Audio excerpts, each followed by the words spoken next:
Hi, I'm Katie, and this is the Free Art and Design School podcast, web series, whatever. I have another amazing guest here today. If you'd like to introduce yourself. Hi, I'm Onnie O'Leary. Very excited to have a chat to you today about all kinds of art. Yeah, you have a prolific career, but you're mostly well known for your tattoos. If you'd sort of like to talk about your artistic journey and how you got where you are today, that would be awesome.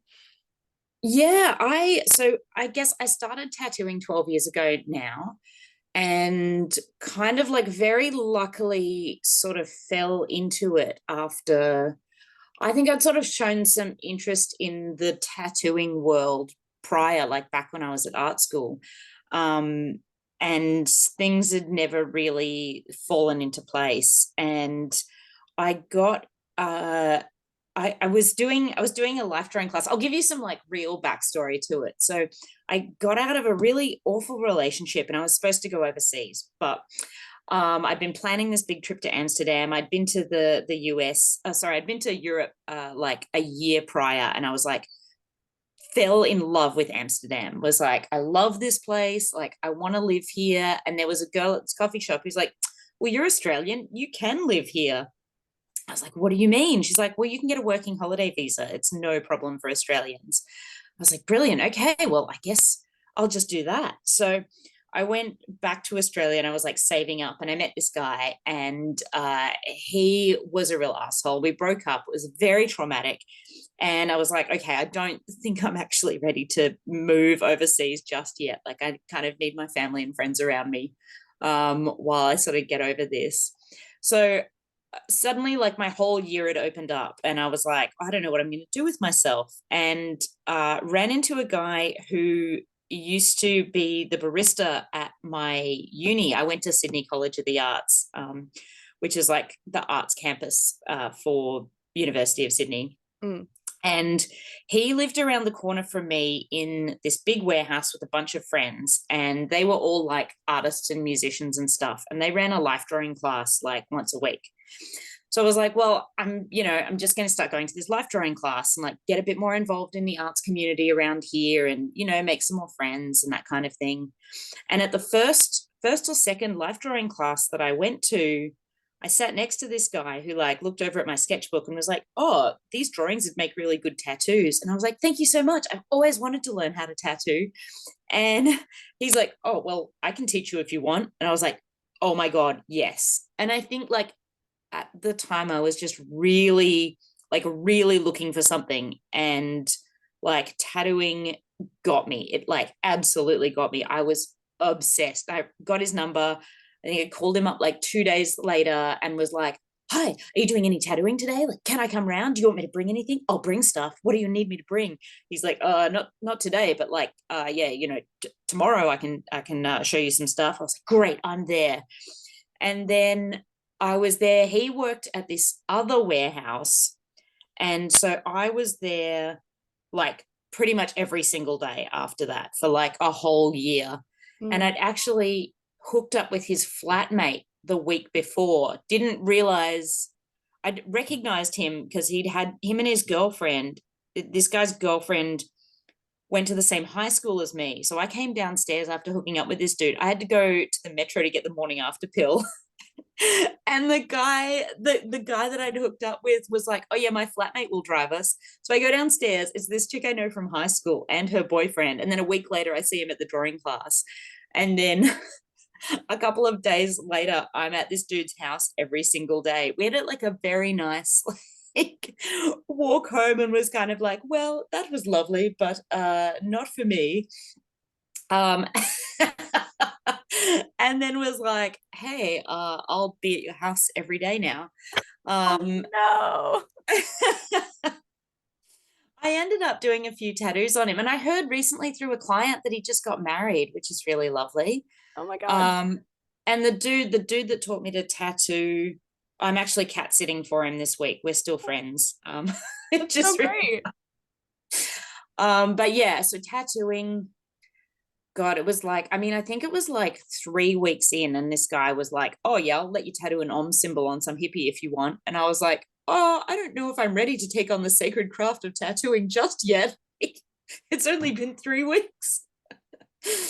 Did you? Um, I did not. No, I Okay. let him do it. I ended up tattooing my high school best friend. Like maybe only a couple of weeks after that, when she came to visit Sydney, and she was like, "My God, you're learning to tattoo. You're going to be amazing. Like, I want to get your first tattoo." So I Oh, did, that's so nice. and as soon as I did that first tattoo, I was like, "Oh yeah," I was like, "This is for me."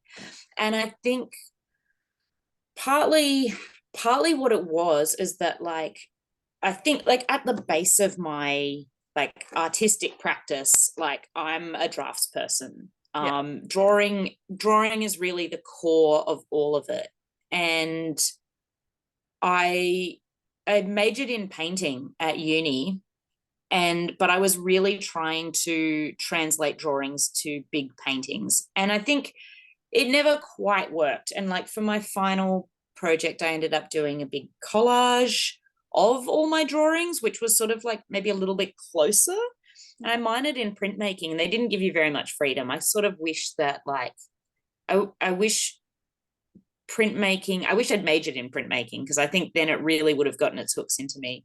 But who knows how things could have turned out. But yeah, in tattooing, I really found, like, a great way to translate my, like, drawings and sketches into, like, a finished product. And Mm. that was like the light bulb moment for me. I was like, oh my God, this is what they're supposed to be, they're supposed to look like this. And I'd really found a method of making art that let me, like, feel like my work was fully finished and, like, fully realized, but also gave me a way of working people that with people that I really, like, really connected with and really appreciated. And that was like this very close, intimate relationship with my audience. They were, like, so immediately present and were so engaged in the outcome. And um that I think that, like, kind of closeness of working together was so important to me, and, like,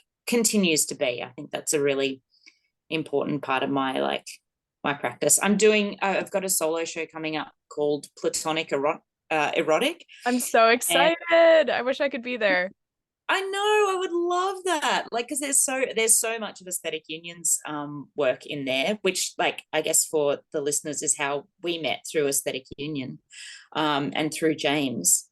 And yeah, that show title definitely is really inspired by the kind of relationships that have emerged from making art, making tattoos, making prints, and kind of emphasizing how important they are. It started really just as a retrospective of prints that I'd made with Raking Light. And then the more I thought about it, the more I'm like, oh, this is really sort of the story of developing these relationships and, like, collaborating. And I love that, like, very time honored tradition of, like, fine artists and printmakers working together. Um, but wanting to remove that kind of hierarchy that's often there, like just having the printmaker as the tradesperson and the artist as, like, the arbiter of design and taste, um, because there's a similar kind of thing in tattooing where Mm. I'm very lucky because I have a really distinct style. And so often people are just like, I love your style. Here's my idea. I want you to like, bring it to life for me, and whatever you want is fine with me. But then there's also an aspect of tattooing where people are like, here is my vision.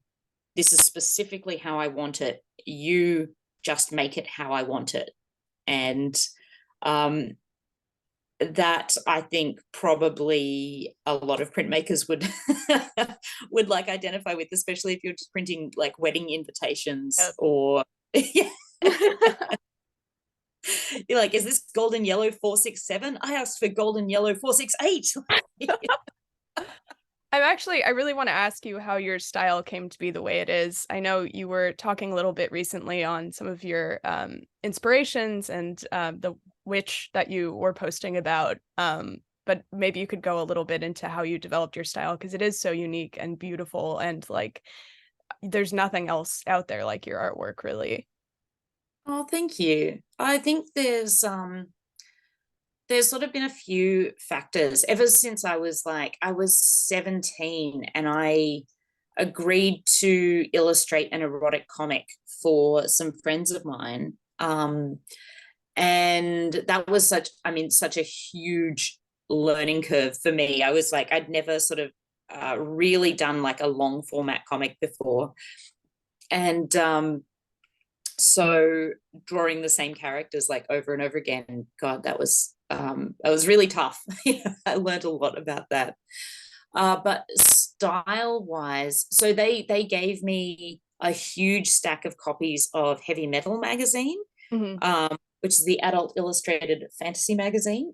For those who don't know, it was like, I think it started in the 60s, and it was based off a French magazine. And like Mm. in Europe, comics are very much like not just for children; they're really a sort of an adult form of entertainment as well.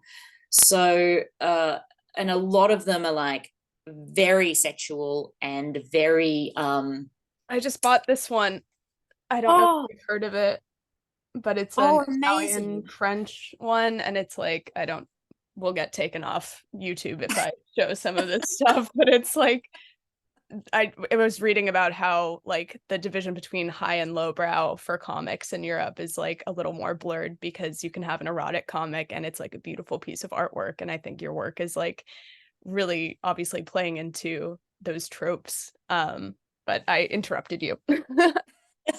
No, but that's exactly right. It's sort of like, yeah, comics don't have to be cartoony, and they can be really incredible vehicles to sort of express like huge narratives. And what I really loved about Heavy Metal was like so many of the comics in that, I'm like, every single panel has its own sort of like implied narrative to it. You could kind of extract a single panel from a comic book page, and that would like almost tell a story just on its own.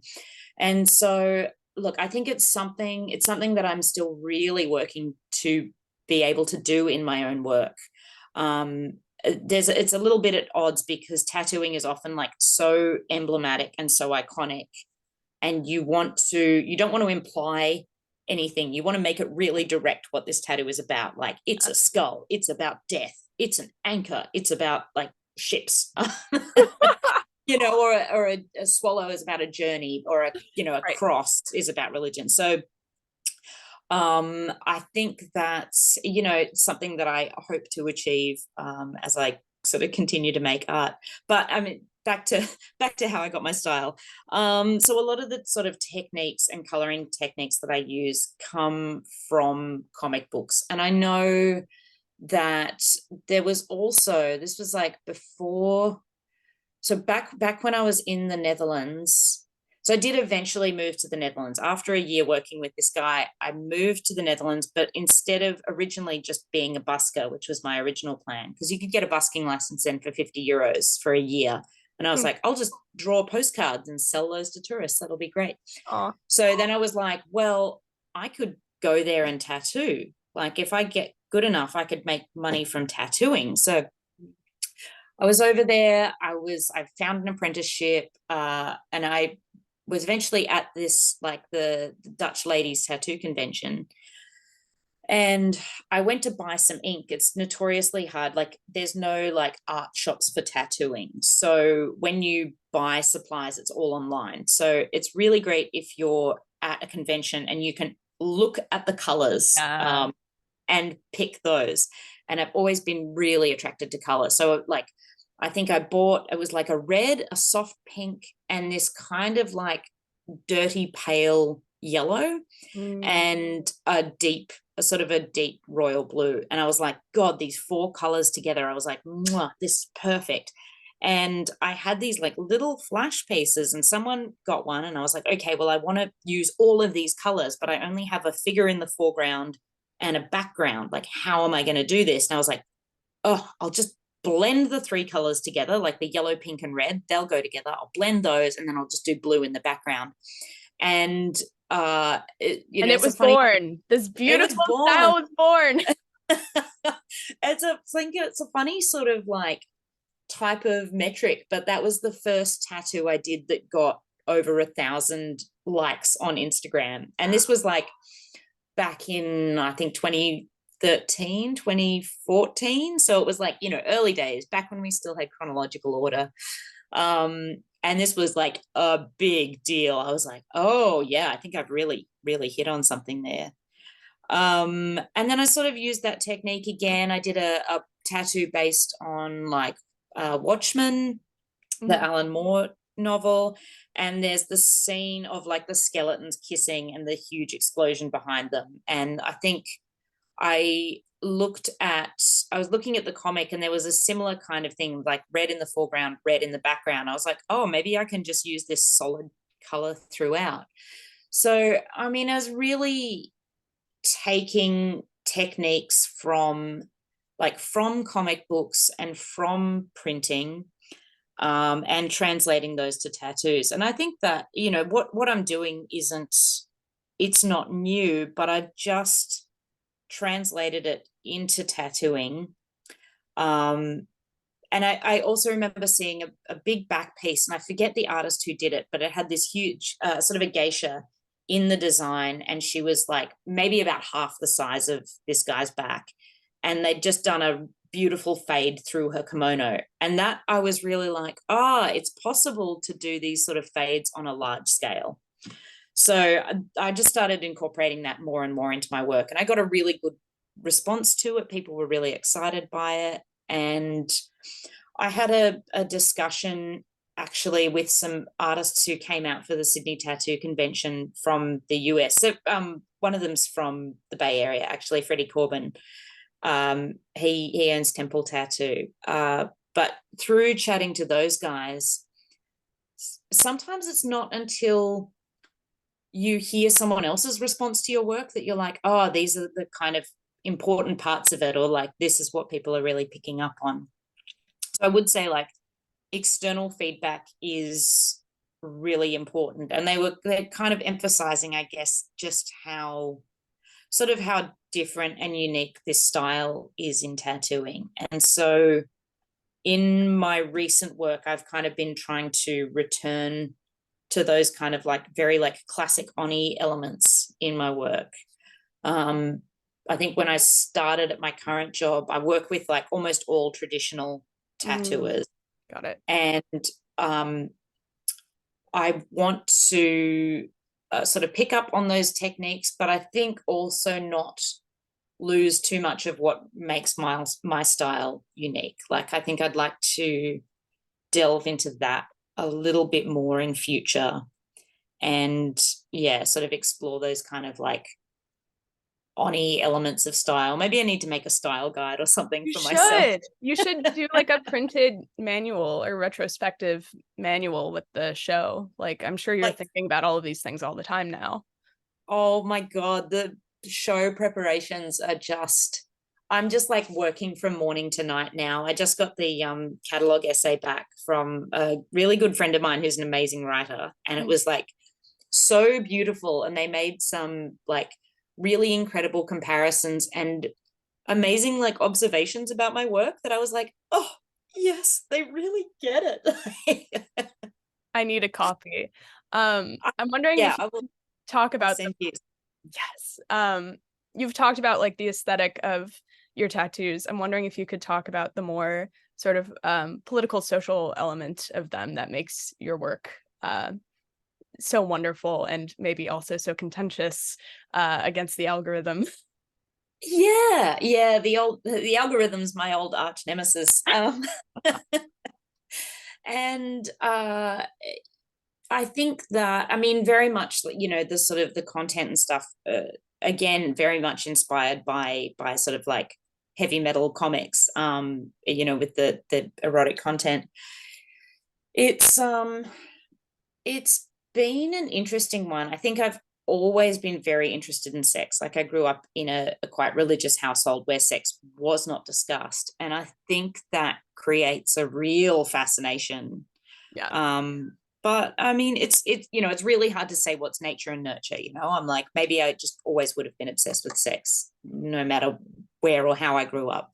But I do think that plays a part, because I think there's so much of sex for me that is still this like big mystery. Like, I'm so curious about other people and what makes them tick. And sex is this real way to sort of, connect with people that, like, kind of allows us this huge intimacy. And I'm so fascinated by that. And I'm also like, I think maybe a big part of my work is sort of about communicating and about eliciting a response from people. Like, if I can kind of show them a drawing and I'm like, huh, what do you think about this? What do you think about this picture? And they're like, oh yeah, I like it. Or they're like, oh no, that's shocking, like, not for me. um then that kind of like response gives me more information. Yeah. And I love that.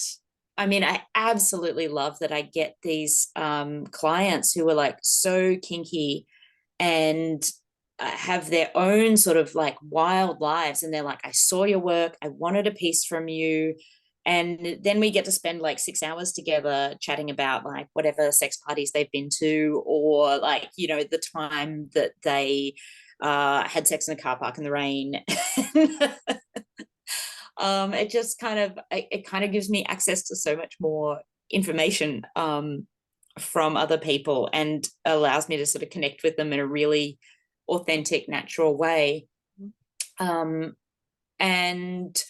I guess again, like, that also kind of ties into the platonic erotic aspect of it, because yeah, we have this like client artist relationship, but we get to speak very intimately, or about very intimate subjects, very erotic subjects. So sort of as Uh, a result of this, you've become a sort of radical presence. And I'm wondering if that's led you to have to sort of, I don't know, like so much of what you do is about breaking taboos, like social norms. And I'm wondering if that's had to lead you to be more activist or more vocal, or like it's shaped your political views on censorship in the art world.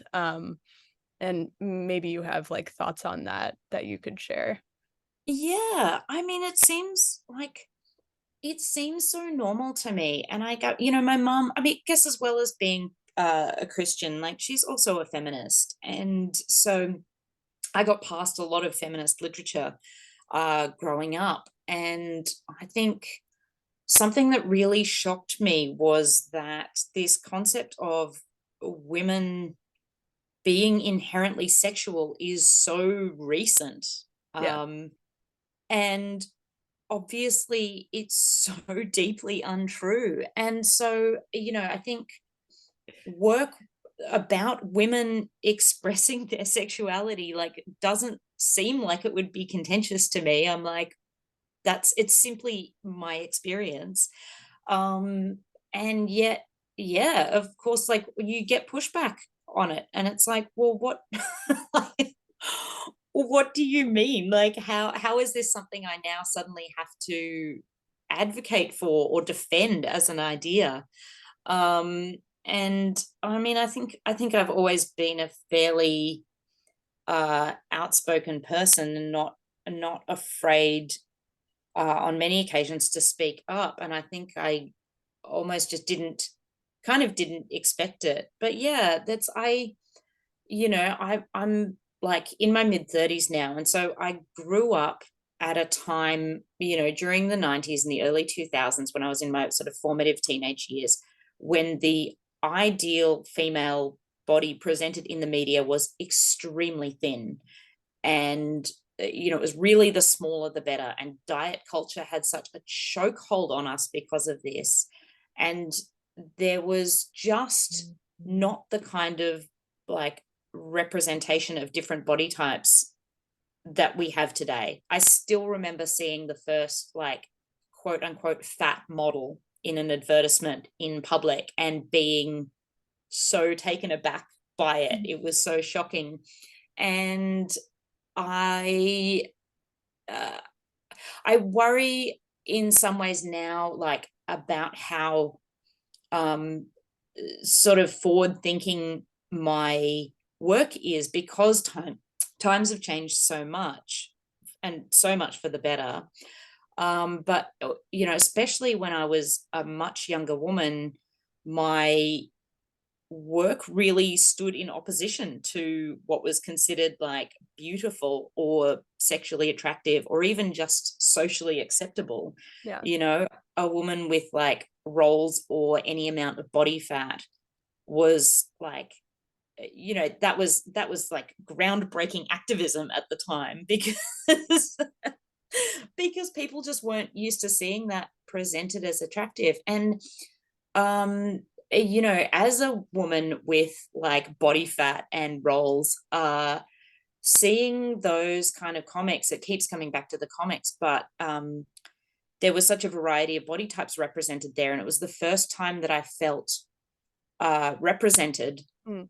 by any sort of form of media, really. And these women were presented as like incredibly sexually attractive. And I was like, oh my God, could I be sexy? I always thought that like my body wasn't acceptable because like you couldn't see my hip bones, and like, I wasn't like really flat chested, and like my stomach would like crease if I, did anything other than a full back bend. So I was sort of making these pictures, and I think that's part of like showing it. I got such an incredible response from both like I guess women and men. And I mean, this was an era where bisexuality was like a newspaper headline, like, what are they, gay, straight, no one knows. So we also like did not have representation for any kind of like gender fluidity aside from like a comic punchline in a sitcom or something. So yeah, sometimes when I use these terms, they're very much like of the time.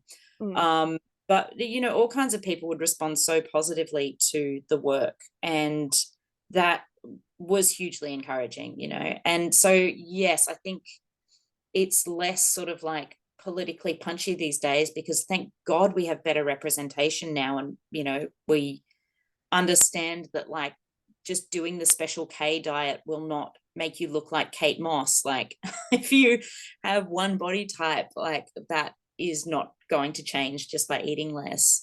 And that like, but I think that kind of like joy that I saw from other people when they found themselves represented was also like a joy that I found in like seeing the work of other artists and recognizing myself in that. So, I think that's a big part of my work, is about like communication. It's about connecting with people, and it's about like making them feel connected too. Mm. So that, it shouldn't be such a radical concept, and it shouldn't be something that's considered like, God, something that you have to actively advocate for. But it is. So Well, that's one of the things that I've always admired about you. Not that I've known you terribly long, but I've always, since hearing about your work or talking to James about you, been sort of in awe of how confident and outspoken you are and how fearless you are. Which it's kind of crazy that even now you need to have female role models to look up to, who are, like you said, doing these things that seem so obvious and natural and normal, and promoting those things in work. But that, even as you said, there's more representation. Conservatism is still on the rise everywhere around the world, and it's scary how much that can affect your work or other people's impression of your work. So I just really admire and appreciate everything you do and all the work and activism that um, you do. And I'm really lucky to be able to talk to you about that stuff. yeah, I guess like in a big part, I owe so much to my mother, because she was so good about sort of showing me examples of the women that had come before. Like, I think it's easy to feel like, and this is great because it really works for us, but like when you're born into the world, you're like, oh, this is the baseline. And it's often not until you look at, examples from history that you're like, this baseline was fought for so hard. Yeah. Um, and we're very much taught, in school retrospectively, that of course the kind of activism that came before us was necessary for the wonderful society that we live in today, but any further forms of activism, that would be too much. That's crazy. Like, women can have the vote, of course they can have the vote, but they can't have abortions whenever they want. Like, that's bonkers. So but people have been fighting against the status quo like forever. And I think it's important to recognize that we're a stepping stone. And we're building on something so huge that's already, like, it's already been fought for and won, and we're just adding to that.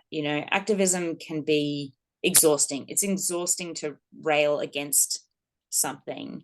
And I think as I've gotten older, I've learned that rest is so important. Like, you don't have to be active all the time to be an activist. And yeah, it drains you. It drains you to be like, oh, I made a really nice picture of a lady enjoying herself. And people are like, you shouldn't be doing that. What do you think you're doing? You're like, oh, I was just having a nice time. And now I have to defend that. Like, of course it's exhausting. So, we all like support each other, and we take it in turns to sort of be the voice of the movement. And you do the support work, you rest when you need, you speak up when you need to.